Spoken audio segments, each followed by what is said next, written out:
And good morning, good afternoon, good evening, ladies and gents. This is by Casanova from Orlando, Florida, which is awesome international podcast, good wine and great laughs. The podcast for wine lovers, ladies and gents. Summer movies, reviews, and hot topic discussion, ladies and gents. So if you like movies, like wine, like some hot topic discussions, this YouTube channel is for you. I'm your host, Casanova. Every Saturday morning at 10 a.m.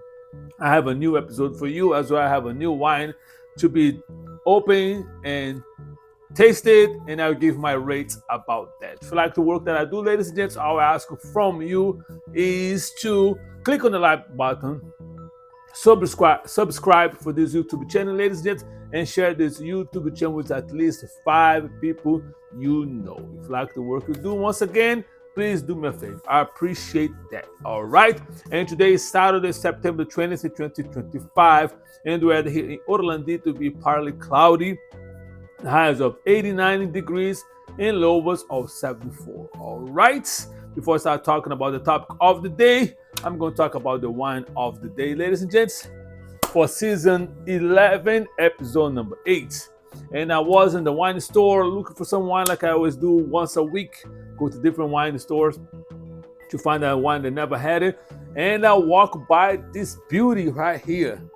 This is a Trivento white Malbec, ladies and gents, from Argentina. That's the first time you can see the bottle is closed. There's not water inside. It's completely sealed. Because I was surprised by the color of the wine. It says right here, Trivento, Argentina is a reserve white Malbec. 3 winds created the ideal land for growing wine and revealed the symbol that has guided us to this day. Discover an epic origin. Discover Trivento. Well-known Malbec, newly styled with aromas of cherry and raspberry and notes of green apple with fresh acidity. Once again, this wine is from Argentina. It's a vintage of 2024, and I'm looking for the alcohol percentage of this wine. It's a 10.5%, ladies and gents, and the picture of the wine of the day is going to be available on all my social medias. All right, so let's open this wine right here and see what Trivento. See right there, completely sealed, ladies and gents. The Casanova is playing around. There's no white wine that color. Just saying. Let me see right here.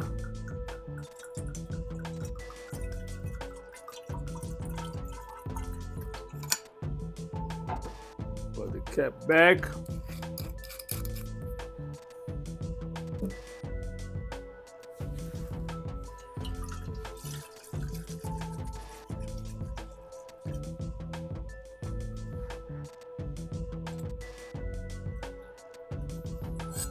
As you can see, ladies and gents, completely clear.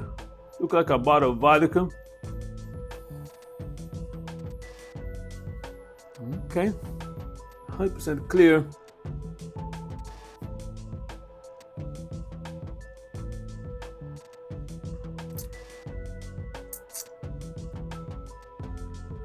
To be honest with you, ladies and gents, I brushed my teeth earlier. And I cannot have 100% definition of this wine. What I think, definitely you can taste some acidity. But what I'm going to do is, I got my sandwich, I got my popcorn while I'm playing those videos right here. I will have definitely a better taste than I'm having this wine right here. So for now on, hold on what I think as far as the rate is concerned for this wine. And I will let you know before this video ended, this podcast episode ended, I will let you know what I think. It's just like, it's very interesting, very, very interesting tastes.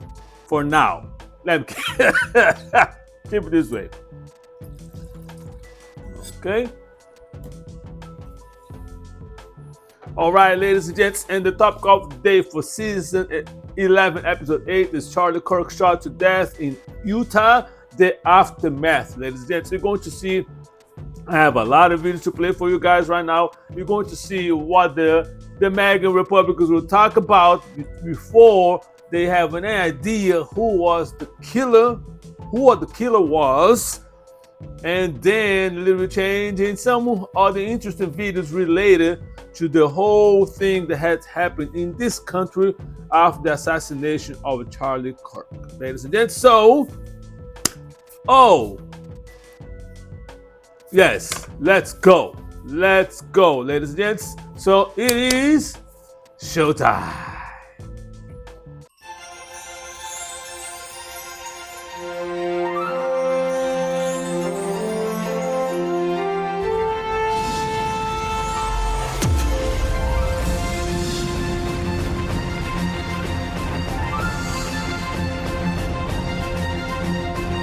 And here we go, ladies and gents. 1 second. There we go. By now, you know that Charlie Kirk was assassinated, and no matter where you stand on the political spectrum or how you feel about Charlie Kirk, you should be appalled, because political violence is unacceptable on any side from anyone in any manner or any fashion. And thank God Nancy Mace is saying something about it. I'm going to say this. Democrats own what happened today. I am devastated. My kids have called panicking. They probably, all the kids of every conservative in the country call panicking. Just because you speak your mind on an issue doesn't mean you get shot. Then by that logic, do Republicans own the shooting of the 2 Democratic lawmakers in Minnesota? Isn't this on both sides? Are you kidding me?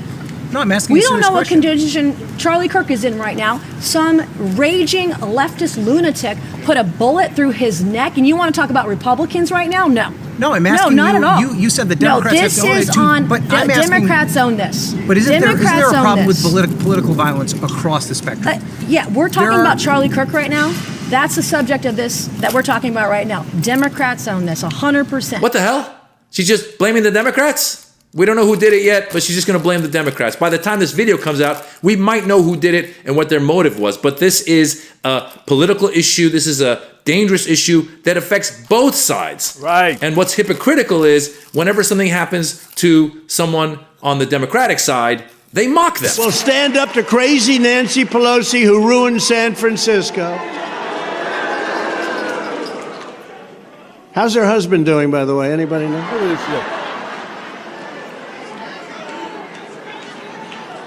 And she's against building a wall at our border, even though she has a wall around her house, which obviously didn't do a very good job. There you go, the leader of the Republicans mocking Paul Pelosi, rather than taking a moment and saying, hey, this is not right, political violence is not right, was just mocking him. And then look at how he talked about Liz Cheney. And I don't blame him for sticking with his daughter, but his daughter's a very dumb individual, very dumb.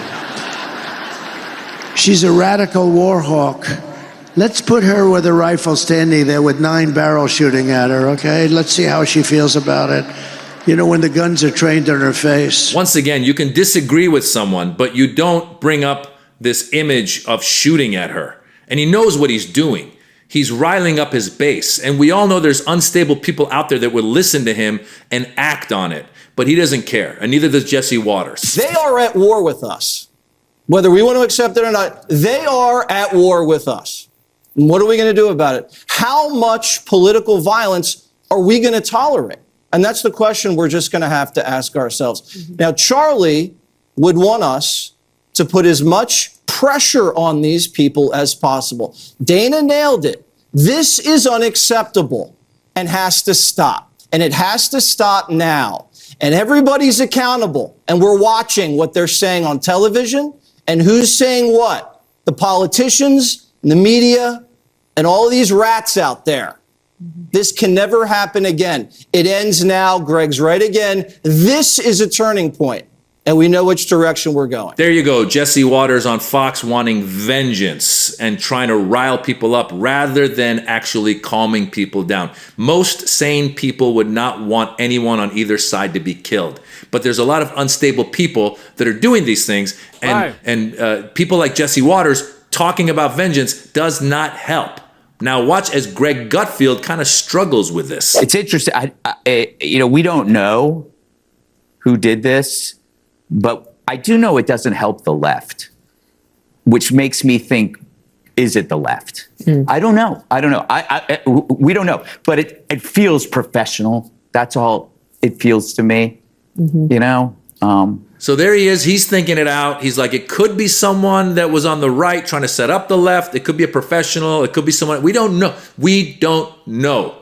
We don't know. And again, by the time this video comes out, we might know. And even if their intention was that there's someone on the left, if they're on the left, again, most people on the left do not support this. Most people on the right would not support violence against someone on the left.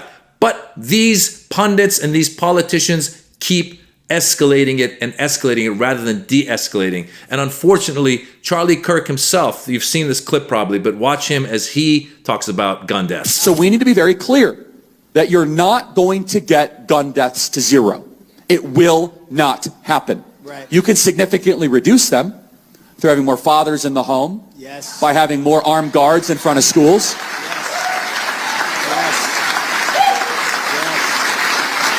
We should have an honest and clear reductionist view of gun violence, but we should not have a utopian one. You will never live in a society when you have an armed citizenry and you won't have a single gun death. That is nonsense. It's drivel. Wow. But I think it's worth it. I think it's worth to have a cost of, unfortunately, some gun deaths every single year so that we can have the Second Amendment to protect our other God-given rights. That is a prudent deal. It is rational.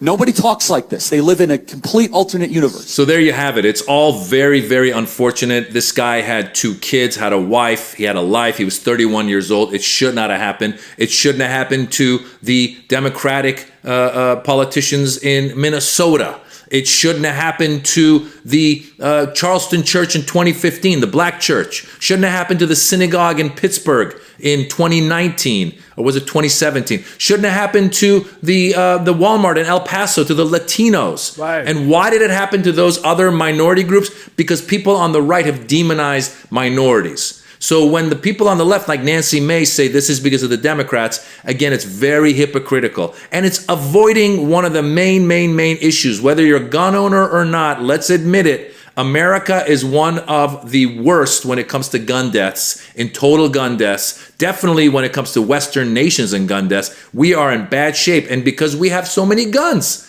And again, if you're a responsible gun owner, you should want some gun control. We should want some limitations on who can get guns. We should want some limitations on registrations. And that argument that Charlie had made at the end where he says, you know, you got to have your guns to defend yourself when the government comes to get you. The government has jet fighters. They have tanks. If they wanted to come get you, they would get you. Matter of fact, they are getting you. They've sent ICE after all the brown people. And you think the brown people are able to defend themselves against this militarized unit of Homeland Security? No, it's just ludicrous. And what's even more ludicrous is politicians like Nancy Mace do nothing about it. They come up with all kinds of excuses. It's not the guns, it's mental health. Oh, it's mental health? Then why are the Republicans cutting $1 billion of funding that was supposed to go towards mental health? Why are they cutting that? Why are we, as Charlie Kirk said, is it because you just need to have fathers in the house? Many of these people have had fathers. A lot of mass shooters have had fathers and mothers, and they didn't see it coming. Matter of fact, sometimes they use the guns of the father. That's the fact.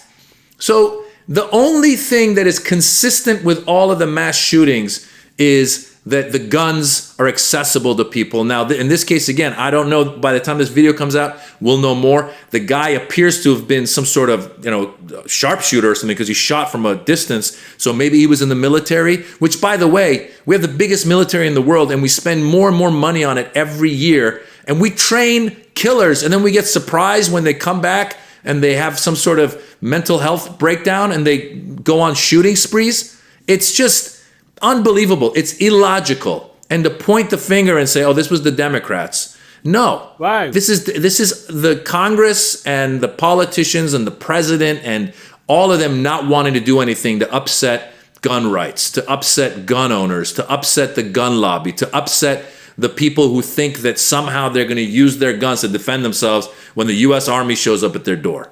It is ludicrous and ridiculous. And Nancy Mace should be ashamed of herself for not coming. She should have come out and said, look, this is an atrocious act because it was. This is a tragedy because it is. And let's see what happens? And by the way, if they do find that the guy had leftist ideology, once again, that doesn't mean that all the people on the left are saying, oh, we should do this. No. Again, people on the left, most people on the left, most sane people on the left want to de-escalate.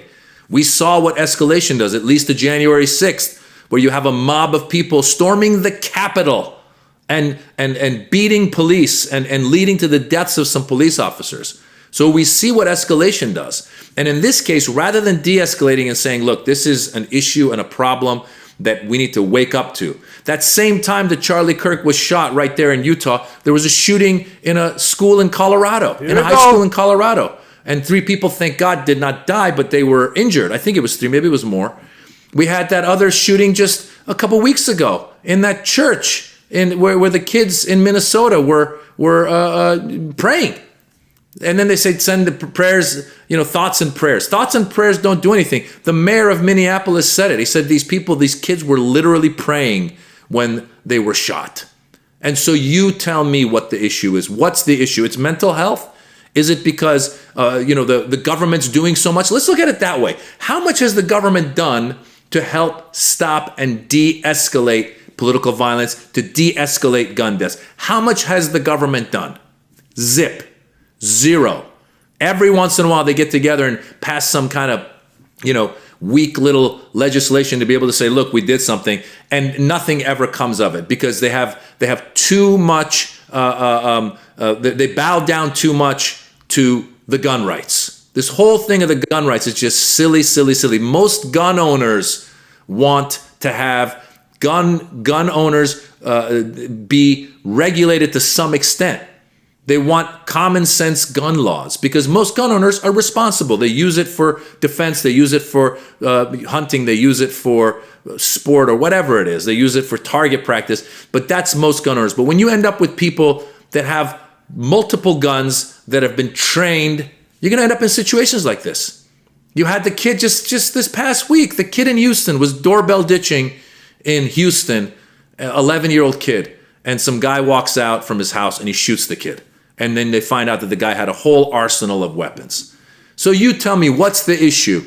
What's the issue? And why isn't this happening in Japan? Why isn't this happening in England? Why isn't this happening in Australia? Why isn't this happening in most other developed nations? Mm-hmm. Yes, they have violence. There's violence everywhere. Yes, there are guns. There's guns everywhere. Why isn't it happening in Switzerland, where they have one of the most highest gun ownership per capita in the world?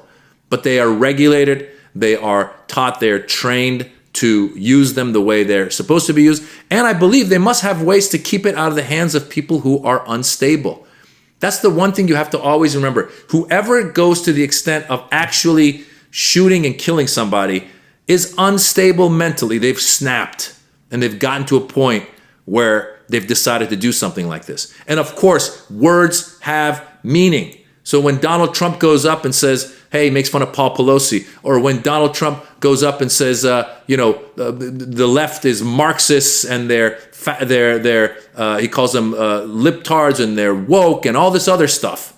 You think those things don't provoke people? A lot of these people that have done mass shootings have manifestos that go with the far right. When Donald Trump says that immigrants are hurting the blood of our people, when Donald Trump says that immigrants are eating cats and dogs, you don't think any of that stuff causes somebody to go do a mass shooting against the Latinos in El Paso, Texas, or all the conspiracies against Jews? You don't think that has anything to do with somebody going and shooting the synagogue?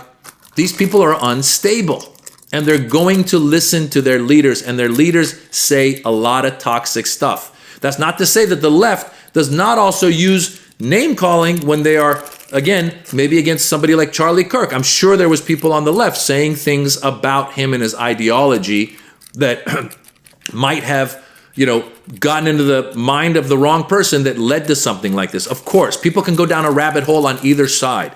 And that's why, once again, what Nancy Mace did was disgraceful. She should not escalate it. What Jesse Waters is doing is disgraceful. Do not escalate. If we're really Americans, we should be able to coexist. We don't need to agree on everything. Most of the stuff that Charlie Kirk said, I disagreed with. But there's no reason why somebody should lose their life over that. That's the whole point of America, is that we're able to talk and debate And then you win in the polling box. You go vote. You go make a difference in your community. But to do this, obviously this person is mentally unstable. And again, I'm making this video right now. I don't know if we'll know who it is by the time it comes out. But once again, I'm sure that the ideology, whatever the ideology is, it doesn't even matter. Like, who cares what the ideology is? Politicians should not be escalating it. And Nancy Mace should be ashamed of escalating it by starting out right away, just jumping on it and going, this is the Democrats. What? Right. What? Do something about the gun laws. Do something. Don't tell me to put more armed guards in front of. Charlie Kirk had guards there. The church, they were in a church. Uvalde, they had police show up and just stand around for an hour. A good guy with a gun does not stop a bad guy with a gun. Exactly. What we need to do is we need to definitely do some internal thinking. People, again, hold your Congress members responsible to this. Don't vote for them. If they're not making changes that are making your life safer. When we were kids, we didn't have all these gun drills in schools. We didn't have any of that stuff. And yet, here we are because our politicians aren't doing anything about that. They're not doing anything about immigration. They're not doing anything about anything except taking away health care from the poor, taking away meals from students in schools, and giving billionaires tax breaks. That's what they're doing. So once again, I hope you do some research and hold your local Congress member, senator responsible and call them up and say, we need some gun regulations. Even if you're a gun owner, I'm a gun owner, you say, I'm a gun owner and I want regulations because you know that you are not going to do something like this. But we all know that there's a lot of mental health problems in this country. And by the way, when you're on that call, let your members of Congress know, why is the administration cutting $1 billion from mental health funding? Why are they cutting so much from any kind of assistance to people that need it? Ask them that. Guys, it's a heavy week. I hope if you have children or whatever, just your loved ones, hug them more. And again, this should not have happened. All right. Bye.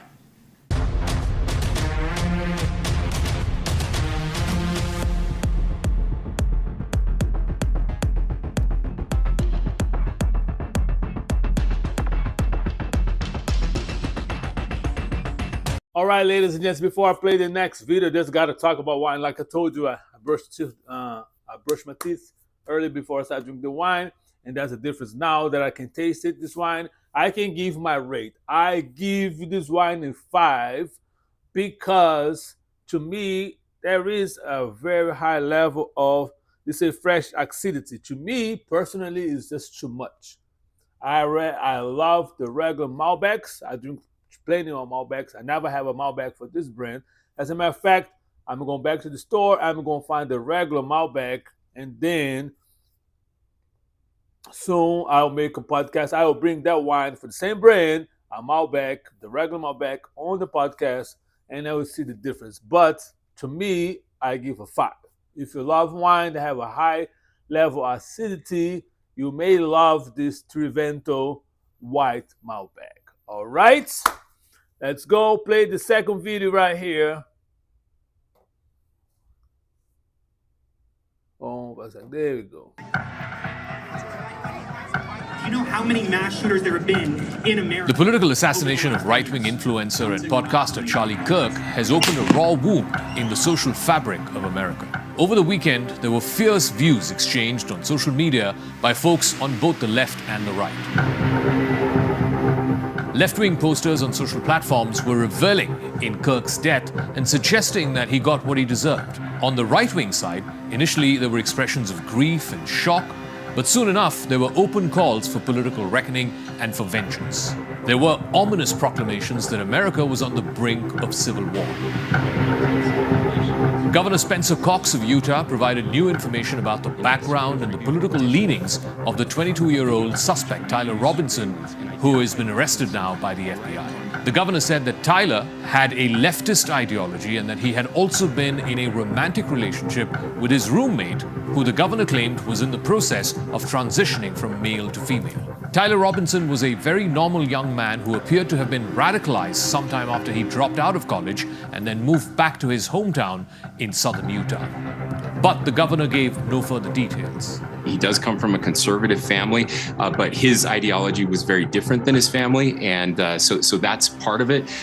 We do know that the roommate that we had originally talked about, we can confirm that roommate is a boyfriend who is transitioning from male to female. Charlie Kirk was outspoken on a variety of hot topics: race, gun control, abortion rights. He spoke in ways that often stoked controversy. A conservative Christian, he was also an outspoken critic of gay and transgender rights. He used to debate those who were opposed to his views on college campuses. That's how his company, Turning Point USA, became famous, and Kirk became a close Trump ally. Our 18 to 22-year-olds. Ideological opponents often challenged Charlie Kirk on his anti-transgender views when he visited college campuses to engage students in an open-air debate. Kirk was answering a question about transgenders and mass shootings at the Utah Valley University last week when he was shot dead with a single bullet. Great. President Trump, after being visibly shocked at Kirk's assassination, is now escalating his attacks on his political opponents in the wake of the killing.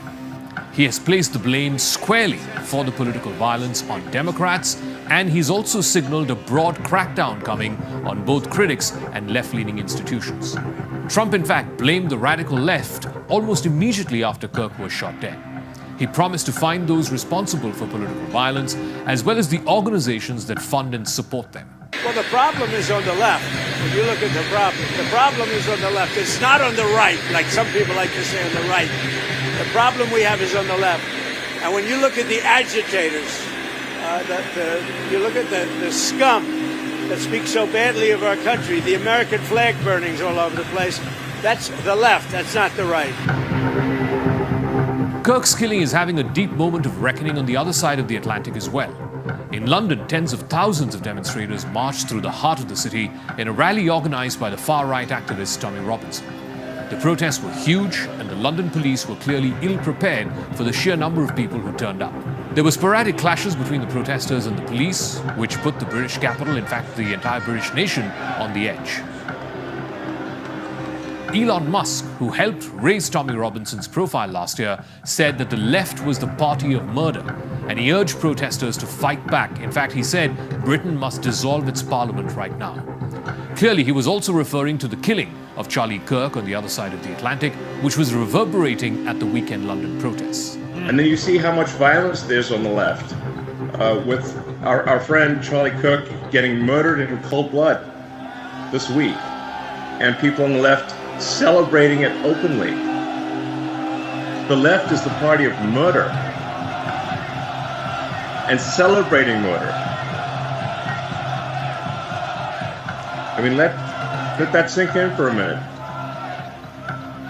That's who we're dealing with here.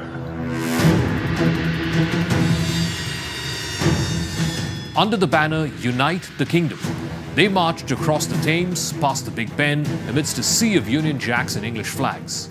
Some carried placards which called for the open deportation of asylum seekers who had crossed the English Channel illegally. They have underestimated us for so long.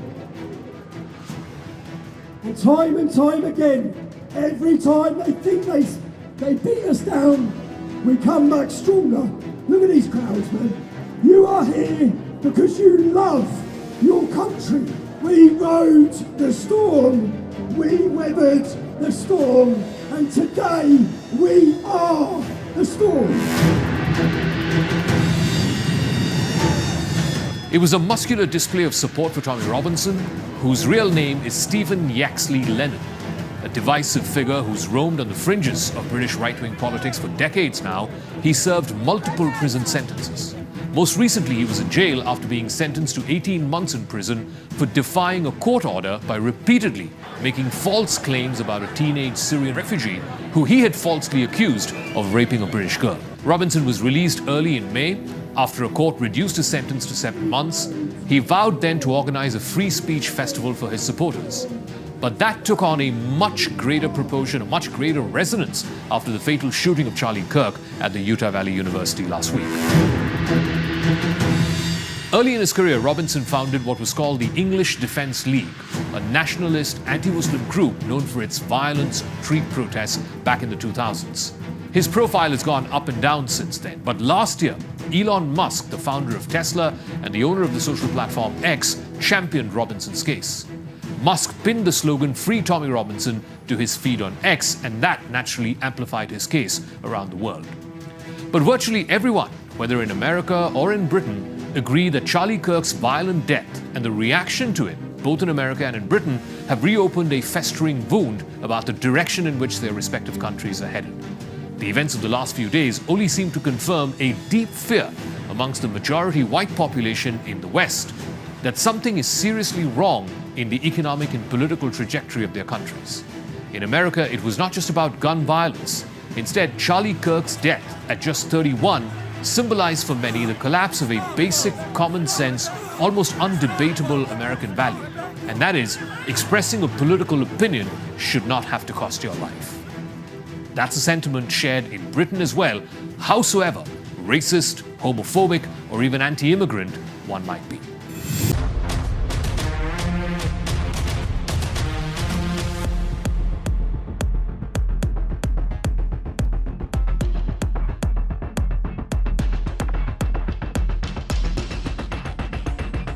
You've seen the outrage from the right. And look, again, nobody is saying that, oh my gosh, we're happy that this happened to Charlie Kirk. It should, nobody, I don't believe in political violence.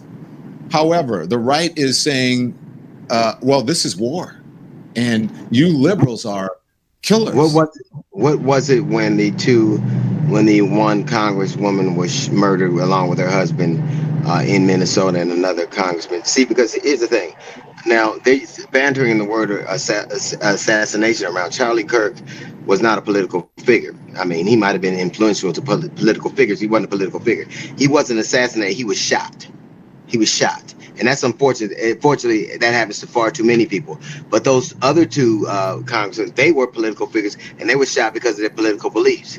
And it's always like we can only have empathy for people if we relate to them, if we spark to them, if we have a tribal connection to them. It is a shame. And the thing that makes me the angriest about this is I always swore that I would never cede my humanity to anybody or any other situation, but that's getting more and more difficult to do because I certainly don't believe a young man, 31 years old, should have lost his life. But Charlie Kirk was a horrible human being. He said horribly incendiary things. As a matter of fact, he died. The very last words he spoke were basically putting the onus of gun violence on gangs, which is a synonym for synonymous with black people. He blamed the very way he died was lying about black people with his last breath. And I just think the best thing I can say is that I hope he believed what he was saying. I hope he believed that lives being lost were worth it so the Second Amendment can persevere. I hope he believed that there should be a lack of empathy. He was parsing between sympathy. Sympathy means we have a similarity. Empathy means I have nothing to do with you, but I can still feel your pain as a human being. And I hope he believed all the rhetoric he espoused, because if not, that was certainly an empty, vacant way to live, and certainly a horrible way to die. Speaking of, here is Charlie Kirk on empathy. Instead, it is to say you're actually not in pain. So let's just very short clip. Bill Clinton in the 1990s, it was all about empathy and sympathy. I can't stand the word empathy, actually. I think empathy is a made-up New Age term that it does a lot of damage, but it is very effective when it comes to politics. Sympathy I prefer more than empathy. That's a separate topic for a different time. Here's cut 64. Okay, so you said sympathy and empathy are different. It would be great if one could have both, and that means it sounds to me like he's saying if I can't relate to you in any way, if you're not of my tribe, then I can't understand what it's like for you. Yeah, therefore I have no empathy, no feelings about good feelings. Exactly. Like even whenever, this is just my assessment of, when I hear a white guy tell me how much he loves Christ, I wonder who he hates more. Right.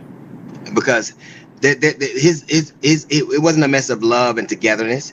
It was separateness. It's superiority versus inferiority. And it amazes me how when Jesus was sitting with Lazarus, when Lazarus was asleep, and he was sitting with I forgot her name. He was with her, crying with her, even though he knew that he would wake him up 5 minutes from now. Like he knew, but that's empathy. The very tenet, the very core of Christianity is empathy. Loving your neighbor, not yourself, not people in your tribe. And they bastardize almost every aspect of this. They've taken terms and twisted them to mean something that they don't. He was a white nationalist who said horribly incendiary things about virtually everybody. If you didn't have his worldview, if you didn't see the world like he did, you were on the other side of it. I think that you shouldn't die for that. But unfortunately, that has always been the history of this country. So I don't have a hard time holding these two ideas in my head at one time. I think he was a vile human being, and I think you shouldn't die. But imagine if that was the standard, or that was the predicate for killing somebody, I think anybody would be alive. But I think he shouldn't have died for that. But lionizing him, you're lowering the flag. Even if Charlie Kirk had been alive when that school shooting that happened at the same time, he would have thought that those lives were worth it. He thought, and very clearly, he thought that the gun laws were too tough. He thought they should have been relaxed. So he died the very way, protecting the very thing that would take his life. And I don't believe in karma. But I do think it's interesting. He wasn't killed in New York or LA, or he wasn't killed in Baltimore or any of the cities that they constantly hold up as whipping boys. He was killed in one of the whitest places on earth, and by someone that looked like him. You can tell. Let me tell you something. You know who it was because you know who it wasn't. When 3 words let you know when the black guy, Utah and at large. So I think it is a shame that such a young man was capable of such acrimony and vile speak. That's the saddest part to me. Again, right now we don't know who the suspect is. You heard me read the update, I believe, DL, at the beginning of the show when we started, that there's still a suspect on the loose. There's been all this misinformation. There was something about there's a transgender connection. None of that has been confirmed right now. Of course, because they arrested. You know how hard it is to find a white guy in Utah? That's got to be I think, and plus, look at who's looking for him. Between Pam Bondi and Cash Patel, they shouldn't be head of security at a junior college. But these are what we have as the head of law enforcement in this country, and it wasn't that because of their acumen. It was because of their loyalty, their fealty. And now, when you need professionalism, you need people with expertise. You don't have it. That part. Don't know, and still they're coming to conclusions about who is responsible, like Nancy Mace. Listen. I'm going to say this. Democrats own what happened today. I am devastated. My kids have called panicking. All the kids of every conservative in the country call panicking. Just because you speak your mind on an issue doesn't mean you get shot. Then by that logic, do Republicans own the shooting of the 2 Democratic lawmakers in Minnesota? Isn't this on both sides? Are you kidding me? No, I'm asking. We don't know what condition Charlie Kirk is in right now. Some raging leftist lunatic put a bullet through his neck, and you want to talk about Republicans right now? No. No, I'm asking. No, not at all. You said the Democrats have this is on. Democrats own this. But isn't there a problem with political violence across the spectrum? Yeah, we're talking about Charlie Kirk right now. That's the subject of this that we're talking about right now. Democrats own this 100%. How do we know what he was? Right. Like, we don't even know. Here's the thing. I guarantee. Now, I don't know who he was. I certainly don't know what his motivations are. But I do know this. I bet he was a white guy who could have a gun legally, and he was a good white guy with one of those guns. Who makes guns easier to get in a country so angry and so divided? Who insists on propagating more guns? Who insists on protecting gun lobbies? Who insists that we are safe enough and that the cost of freedom is the lives of American citizens every single day? Who owns that? It's really simple. We shouldn't have such unfettered access to guns. We shouldn't be so callous about them. Even Charlie Kirk's own words said that it was acceptable to lose American lives as long as they got freedom to protect the Second Amendment so they can protect that. What other right is more important than the right to life? Like, what other thing are you saving up for that the Second Amendment is going to protect you for other than the sanctity of life? What does that mean?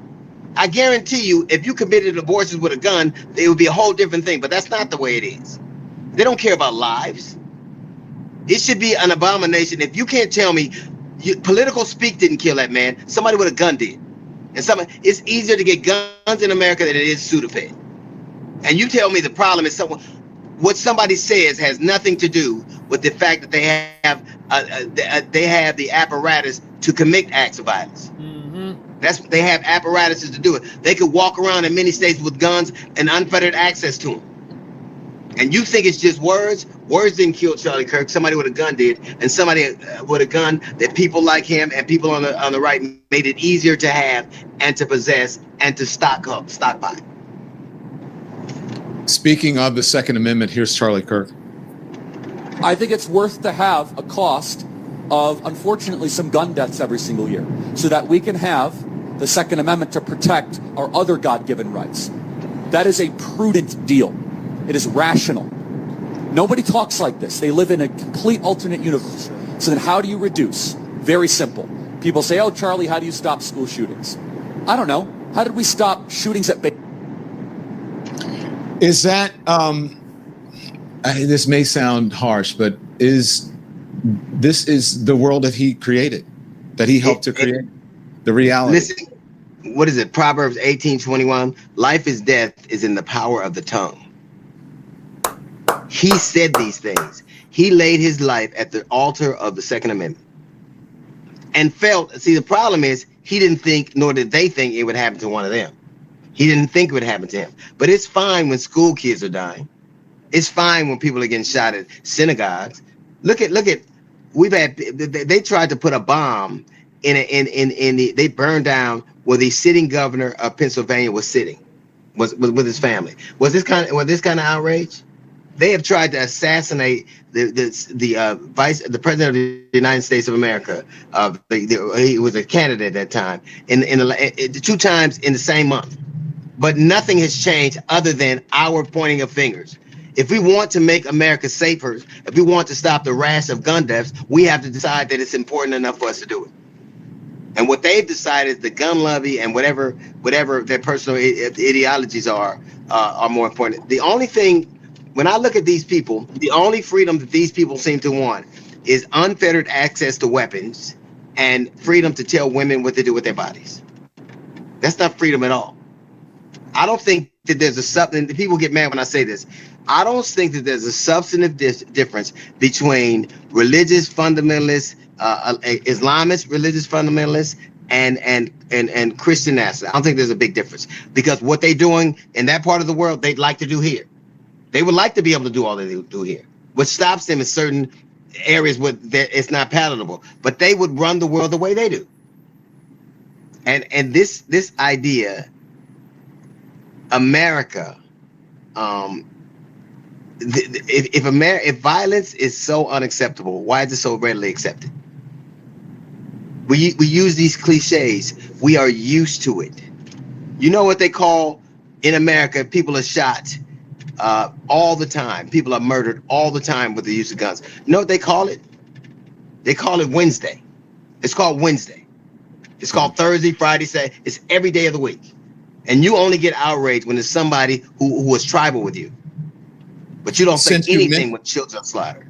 Since you mentioned that, DL, just so you know, as we are on this live stream now, there is reportedly breaking news that's coming out of UMass Boston. And there's folks are running for cover there because of reports of a shooting at UMass Boston happening just within the last 20 minutes. So it may not be a Wednesday, maybe it's a Thursday. It's every day. Every day somebody's murdered in this country. We are, they think that it's got to be, all we offer is thoughts of prayers. It's got to be hard for God to hear prayers over the sound of gunfire and screams. it's become, and it's the country that we accept. So I can't even. It's the country we've decided to accept. But what I refuse to do is to let somebody tell me that because somebody died, it would have been okay for people to die in the way Charlie Kirk did, as long as we're in the service of the Second Amendment. That's what he said, right? That's what he said. That's what they believe. I think that's a self-fulfilling prophecy. I think you live by the sword, you die by the sword. That's very unfortunate. But I can't think of a more apt, an ironic thing than actually saying his last words were gang violence. He was actually blaming and transgender. He was taking a question on transgender accountability or something of that nature. Yeah. So I'm sad for his wife and children. I'm sad for the countless children who will lose their parents because of the mentality of people like that, and the countless children who will be slaughtered in schools. It's more acceptable. We'll ban books, but not the instruments of destruction, because that's who we are. That's who we are. And it's ridiculous to stop. Violence has no place in America. Violence on beachfront property in America. Right. Just in moments, we're going to get Donald Trump is speaking, and we'll hear from him in a moment. But I want to play this. This is a deal. I really want you to respond to this. This is a Charlie Kirk on Black people and civil rights. We note in our piece that Kirk describes King as, quote, a bad guy. It's true. And Kirk's self-described very, very radical view that the country made a mistake when it passed the Civil Rights Act. Also true. As we note in the piece, Kirk has previously described Kirk as a hero and a civil rights icon. It's true. I used to be wrong.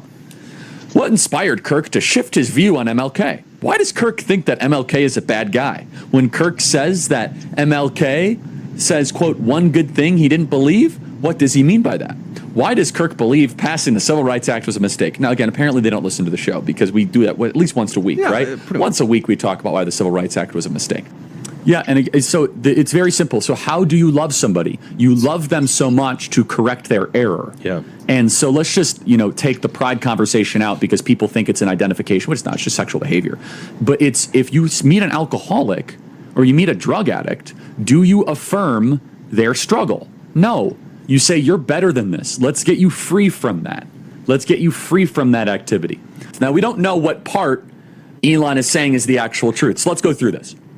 Again, it's double negatives and misuse of the word disinterested. It's a strange tweet that Elon pinpointed on here. But the first part is absolutely true. Let's go to this. Jewish communities have been pushing the exact kind of hatred against whites that they claim to want people to stop using against them. Now, I don't like generalizations. Not every Jewish person believes that. But it is true, the Anti-Defamation League was part and parcel with Black Lives Matter. It is true that some of the largest financiers of left-wing anti-white causes have been Jewish Americans. They went all in on woke, and it wasn't just ADL. It was some of the top Jewish organizations in the country that have done that. In fact, we have seen this with the recent retreat of Jewish donations that are no longer going to be administered to colleges, right? Mark Rowan. So we get the picture of what he's talking about there. He's talking about Black people, the civil rights movement. That was a mistake. Gay people, problematic. Jewish people, apparently he's saying killers. But he never really had to say why it was a mistake. And ultimately, it's a mistake because, in his estimation, I would imagine, because this country, and I think to his ear, was just for white people. And Black people serve their purpose, and everybody else who's not them serve their purpose. I would just say this. America, this is America having to come to grips with the promise it made. It said that all men were created equal. It said that this, give me your tired, your poor, your huddled masses, your... It asked for this. Black people didn't come here because there was a job fair we heard about. America, America had an opportunity to be just a white, a Christian country, but it couldn't handle it on its own. It had to bring other people in. And this is the America as currently constructed, which has really been consistent. America's always needed poor black and brown people to do its physical labor, and now it needs poor brown people to do its intellectual labor. So in America, if you won't pick an apple and you can't write an app, you're shit out of luck. And the problem is that we are the average American reads, the country, the average reading level is the 5th grade. They're angry that they have squandered their forefathers' inheritance, and they need somebody to blame. They always have looked for somebody to blame. So I think the civil rights movement certainly had its problems, but to say that it shouldn't have happened, what would your alternative be? For us to stay where we were?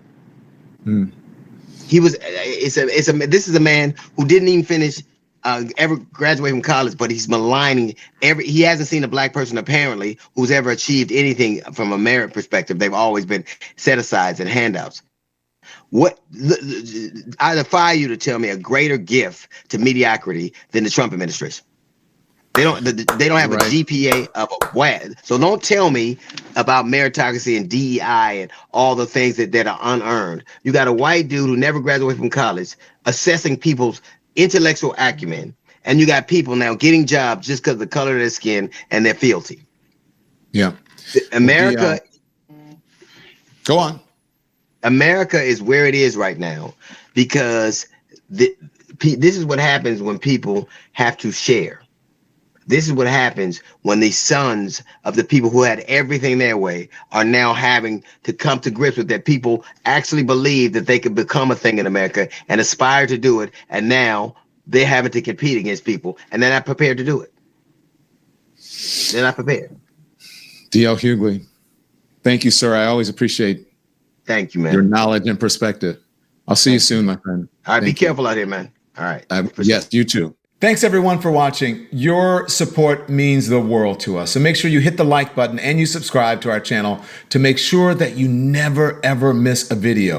We're live every day, 10 a.m. Eastern time. We drop even more content at 2 p.m. Eastern and 5 p.m. Eastern. And if you want more Don Lemon Show content, we'd love for you to become a member of the Lemon community, where you will receive access to special community posts. You'll get exclusive content and members-only live shows. So head over to our channel page or click the join button on this video. Again, thank you for watching. We appreciate your love and your support, and we will see you next time.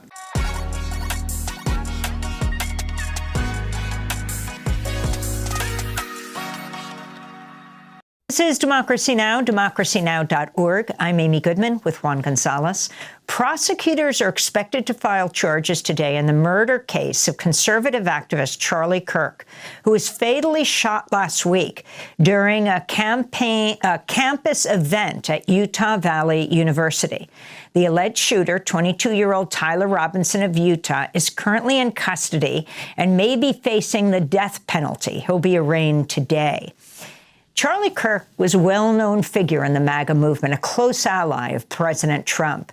Through his organization, Turning Points USA, he's credited with mobilizing young conservative voters, expanding Republican turnout in 2024. He also reached a wide audience with his podcast, The Charlie Kirk Show. Kirk strongly identified as a Christian and didn't believe in the separation of church and state. This is Kirk speaking in 2022.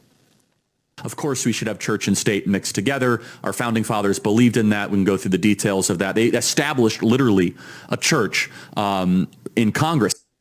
While the motives for the murder are not known at this time, President Trump and his allies are accusing the political left of fomenting violence. President Trump was questioned about this by a reporter at the White House yesterday. Given the killing of Melissa Hortman, the attack on Paul Pelosi, the attack on Gabby Giffords, the attack on the Pennsylvania governor's mansion, why make the case that violence is only on one side? It seems to be taking... I didn't say it's on one side, but I say the radical left causes tremendous violence, and they seem to do it in a bigger way. But the radical left really is caused a lot of problems for this country. I really think they hate our country. Last year, a unit of the Department of Justice published a major study on domestic terrorism. It found, quote, since 1990, far-right extremists have committed far more ideologically motivated homicides than far-left or radical Islamist extremists, unquote.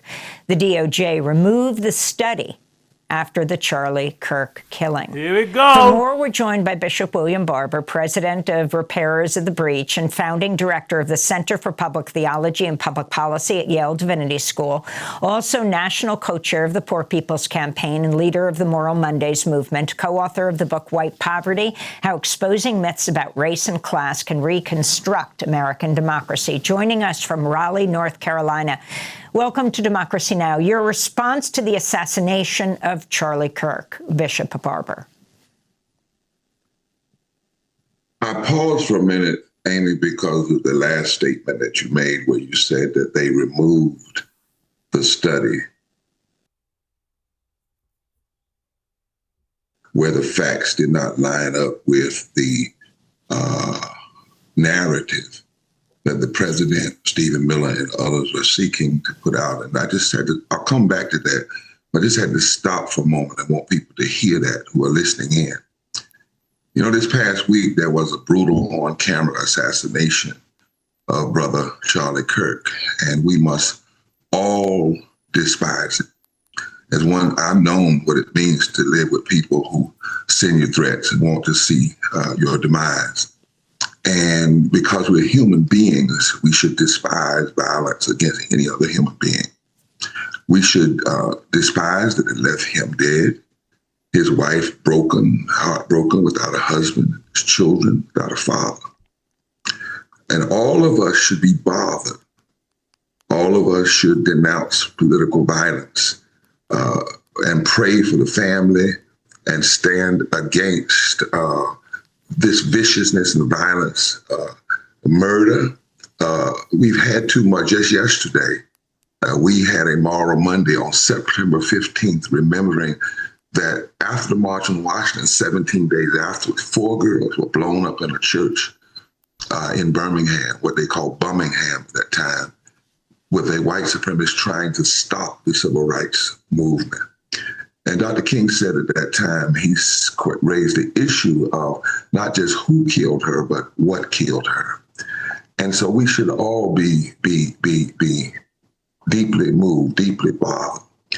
But here's the other side, Amy, and to your audience. If you didn't get bothered by political death until the other day, this must be challenged too. The prophets in the Bible and even in the Jesus in the New Testament, they talk about how our trouble in nations is rooted in political violence. So if you're bothered by what happened last week, you can't be quiet and not cry out against what happened to some elected politicians earlier this year in Minnesota. If you're bothered by that kind of what happened last week, you have to cry out also against the 800 people who die every day from poverty and over 200,000 who die every year from policies that cause violence among the poor. You have to cry out against the hundreds of thousands that died needlessly during the height of COVID and still die from the lack of health care. The lack of health care in a nation where politicians in the middle of a pandemic refuse to ensure health care. And one study says over 350,000 people died not from COVID, but from the lack of health care. You have to cry out against any kind of political violence. You have to cry out against the violence perpetrated against the homeless and accented by policies that say lock them up rather than build housing, or when a Fox News host says just kill them, just give them a lethal injection. You have to cry out against threats of political violence in all of its form. The president saying I can stand in the middle of Fifth Avenue and shoot someone and I wouldn't lose any followers. You have to stand against the violence we see happening in Gaza and the Congo and Yemen. America has been facing a turning point in this society for some time. And the question is, when will America say that death and violence is no longer an option? Not just that happened, as terrible as it was. We have to have a real serious moral debate about political violence in this nation. Reverend Barber, I wanted to ask you, during a recent speech at a Senator Bernie Sanders rally in North Carolina, you called Christian nationalism, quote, heresy by another name. Could you talk about that? Well, the reason I call it is because of what the scriptures say. If you go to the ancient scripture, Isaiah 58, that is lifted up by Jews, Muslims, and Christians, it says that the kind of religion, the kind of fasting that God requires is not just saying that everybody pray. I'm paraphrasing. It says the kind of religion that the Lord wants is to speak truth to the nation, to tell the nation its sin, to cry out against oppression, against paying people less than what they deserve, against those things that hurt and cause more homelessness. Throughout the scriptures, there are more than 2,000 scriptures. You go to the New Testament, it says a nation will be judged by how you treat the least of these. And what happens with so-called religious nationalism is that it attempts to lift the flag above the cross. It attempts to suggest that one political side or one political party or one political framework is in fact God's way, when in fact the scriptures are clear about that. And what heresy is when you take something that is truth and you try to twist it, when you try to twist faith to support political violence, when you try to twist faith to give you the right to denounce even those who are trying to live out the call of love and justice. And this is not the first time we've had a debate with a kind of religious nationalism. Religious nationalism was what undergirded the slave masters. They created a religion that said that slavery was all right. It was the kind of religious nationalism that was formed to come against Franklin Delano Roosevelt when he called for the New Deal. There was a religious nationalism that came against Dr. King and many others who were standing up for civil rights. We've always had this debate in this nation, and really we need to have it even the more today. Because on the one hand, you cannot claim that you believe in a God and a Christ of love and justice and mercy and grace and truth, and then you push policies that prey, P-R-E-Y, on the very persons and the very communities that the scriptures, that the example of Jesus and the prophet tells us we should not only pray for, P-R-A-Y for, but we should also be lifting up and helping up and protecting. On Monday, Vice President J.D. Vance hosted the Charlie Kirk Show and interviewed Stephen Miller, the Deputy Chief of Staff for Policy at the White House. Vance asked Miller to elaborate on how the administration would be working to prevent what he called the, quote, festering violence that you see on the far left, in reference to the assassination of Kirk.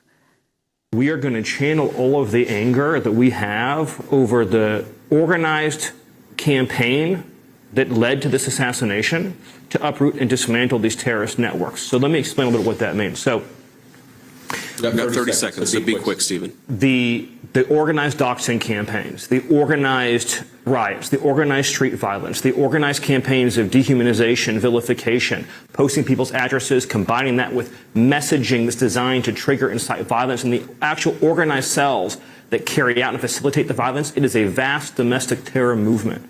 And with God as my witness, we are going to use every resource we have at the Department of Justice, Homeland Security, and throughout this government to identify, disrupt, dismantle, and destroy these networks and make America safe again for the American people. It will happen, and we will do it in Charlie's name. So that was Stephen Miller talking to J.D. Vance, who was hosting Charlie Kirk's daily podcast because Kirk was assassinated. We just have 30 seconds, Bishop Barber. But as they talk about the left as terrorists and taking down the network in Charlie's name, can you respond? Three things real quickly. First of all, when people of faith or Christian, we're supposed to do things in Jesus' name, not in somebody's name. And that Jesus would not be doing what he's talking about there. Secondly, you just said at the beginning of the program that they had documentation of what's really going on, factual evidence, and they removed it from the website because they don't want to deal with the truth. And instead, they want to use a tragic, violent death that all of us should be against and should be concerned about, and use that to stoke more division, possibly more violence, more ugliness. And that is wrong. It is undemocratic. It is unjust.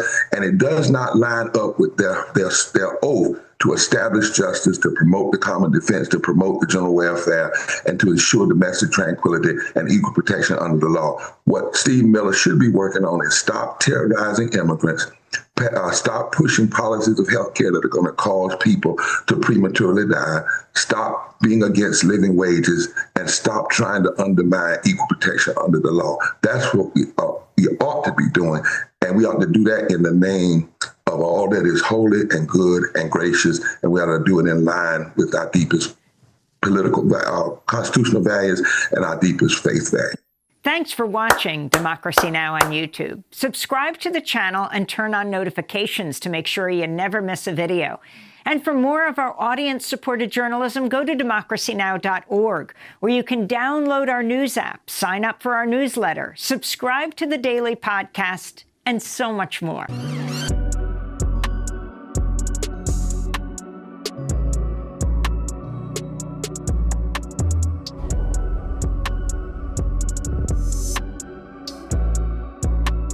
All right, ladies and gents, that's the reason that we watch all this video. I have 3 more. I went to my TikTok account right there because I saved some videos, and I'm going to play this shortly, ladies and gents. But I agree with everything that has been said. Now, if you are an American citizen or somebody that is not a citizen but is legal, they live in whoever lives in this country, and they have a clear conscience. I'm not talking about you devoted to the MAGA. I'm not talking about you be devoted to a cult. I'm talking about you has the mind, an open mind to see what's really is going on. You could see that to me is insane that before the Republicans, Nancy Mace, and all the Fox News, all these MAGA pawns, people that didn't have an idea who was it, were the one that just jump on the guns and say, oh, the Democrats do that. It's Democrats' fault. Charlie is dead because of Democrats, yada, yada, yada. It's completely irresponsible because you're going to cause more issues in our society related to death of other Americans. And at the end of the day, more innocent people are the ones being killed, being shot in this whole situation. All right, ladies and gents. So, and then don't forget 2 things too that keep in my mind. That the Republicans keep talking about the gays and the transgender. They are the problem of society. But I know a lot of Americans have short memory, but if you go back to the reports of the last Republican convention, that if I'm not mistaken was in Cleveland, Ohio, I believe there's an app called The Grinders. That's why a bunch of the gay people males do the hookups, wherever they go. Correct if I'm wrong, but if it's the correct name, but that particular site crashed during the convention in Ohio. What does that mean? That all these white masculinity males from the Republican Party are on the down low. But they want to talk about the gays, they want to talk about the transgender, but they live a double life. Because definitely the site was popping, then ended up crashing. All these gay white men try to hook up. Not gays white men. They're ones that are not, like I said, they're against gays, but on the low, they are living their gay lives. But on the scene, they are the faithful Christians. You know what I'm saying, ladies and gents? It's completely ridiculous. You know, once again, I said that before on my first video, episode 7, And I'm going to say it again. I'm not celebrating his death. I will not celebrate Charlie Kirk's death. And no, because at the end of the day, he's a human being too. But like, so state that before, and I'm going to play 3 other videos on TikTok. That's very shortly related to who is doing the pew-pewing and the bombing. And I was stating on the last video that Democracy Now! That has the statistics on the reality of who is doing who, but this administration decided to take out the reality to still promulgating and then promote their false agenda. Let's watch this first one right here. The man who targeted and killed a Democratic Minnesota State Representative Melissa Hortman was a Trump supporter. The man who targeted the home of Democratic Governor Josh Shapiro was a Trump supporter. The men who wanted to hang Mike Pence, Trump supporters. The man who targeted and killed the son of Obama-appointed District Judge Esther Salas, a Trump supporter. The man who tried to kidnap Nancy Pelosi and assaulted her husband was a Trump supporter. The men who were convicted trying to kidnap Democratic Governor Gretchen Whitmer were Trump supporters. The man who sent pipe bombs to the homes of Obama and Biden was a Trump supporter. There is no equivalent or even similar list of Obama or Biden supporters who have carried out similar murders, attempted murders, or violent attacks in this country. The man who targeted and killed a Democratic Minnesota. Now, this one right here, very important for the one that call yourself the Christian values, right? And I'm glad that he's a white pastor. Christian minister here. Charlie Kirk is not a martyr for Christ, despite the claims on social media this week from the right. While we condemn his murder and the gun violence that led to it, we must also reject MAGA's efforts to portray him as something he was not. Kirk preached hatred and division as a white Christian nationalist, which contradicts Jesus' teachings. He preached anti-Semitism, Islamophobia, racism, misogyny, and homophobia. Jesus said that the greatest commandment was to love. Kirk preached that empathy was weakness and that gun deaths are the cost of freedom. His death is tragic, and I'm thankful that the shooter has been apprehended. But the media should stop portraying him as a man of peace just following Jesus, when he was anything but. And yes, it dishonors the United States to award a white Christian nationalist the Presidential Medal of Freedom, as Donald Trump has promised. White Christian nationalism is a false gospel rooted in white supremacy. This week's violence was horrific and has been rightfully condemned. But that violence should not be used today to normalize, even celebrate, the hatred that white Christian nationalism embodies. All of us need to commit ourselves to nonviolence. Anything else is incompatible with democracy. May God bless our country, may God bless all of you, and may God bless the world. Peace be with you. Christian minister here. And the final one. Charlie Kirk did not deserve to be assassinated. But I'm overwhelmed seeing the flags of the United States of America at half staff calling this nation to honor and venerate a man who was an unapologetic racist and spent all of his life sowing seeds of division and hate into this land.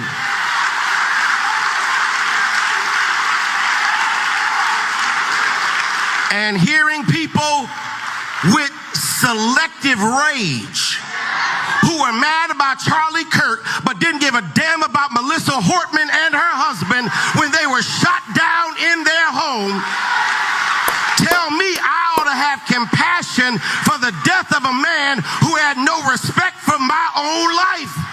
Exactly. I am sorry But there's nowhere in Bible where we are taught to honor evil. And how you die does not redeem how you lived. You do not become a hero in your death when you are a weapon of the enemy in your life.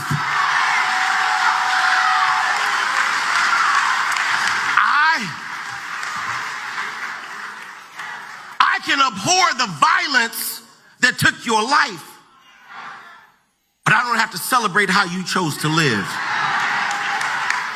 I am overwhelmed.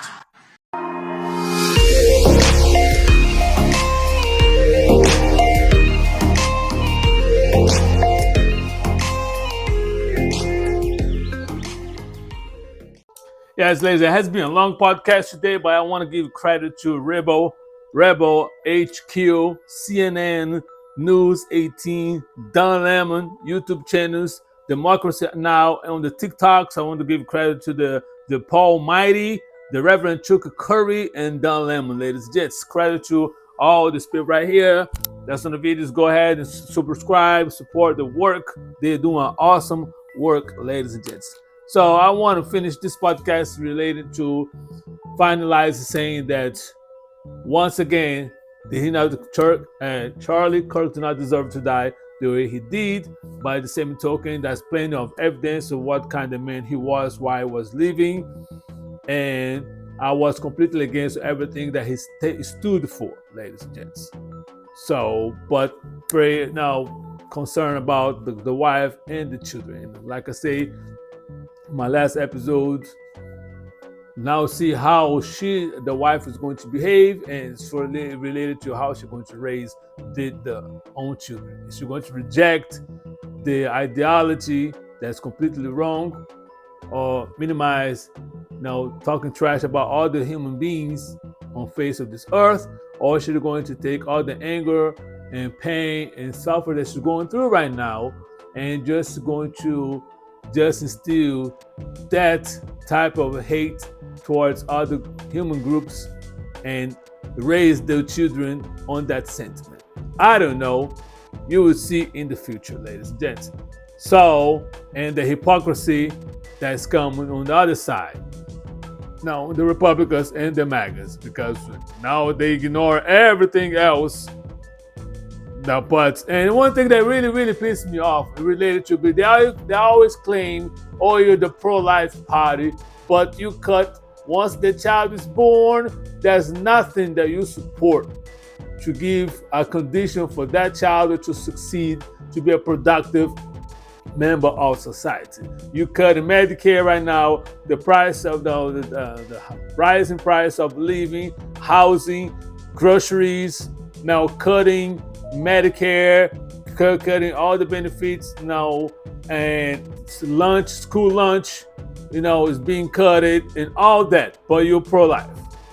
And then there's the idiot on Fox News that said, let's just poison all the homeless people so you can eliminate them from the face of this earth. But you claim now that you're a Christian, and you, man, get out of my face with your lies. The hypocrisy. That's something that really, really pissed me off. The hypocrisy of the Republicans and the MAGAs. Listen, so hopefully I hope the Americans wake up and want some to vote to do what's right, because you're seeing what's going on in this country right now, and still, hopefully in the midterm, people wake up and vote blue. That's what I'm going to say. Don't like what you say, can kiss my black ass. All right, ladies and gents. On that note, please be safe, be kind, be blessed, and do the best what you can do with what you got. So like this video, ladies and gents, click on the like button, subscribe, go to all the social media, go to the description of every video that I show, give you credits, and the description of each one of them is going to be, now the information about them is going to be on my description of today's video. All right, so salute.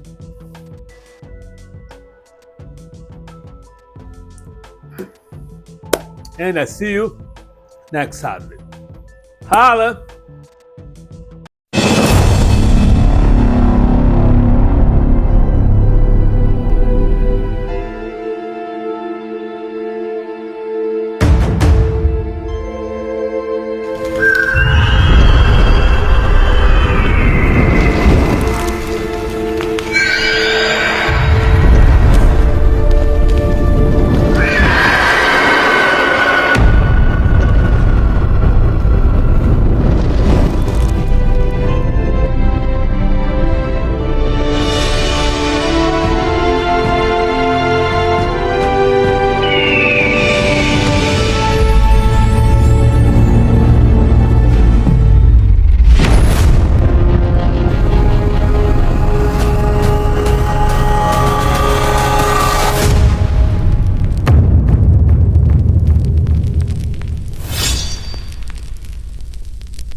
Holding my down, sucker rappers get lost. Coming from the bottom, moving straight to the top.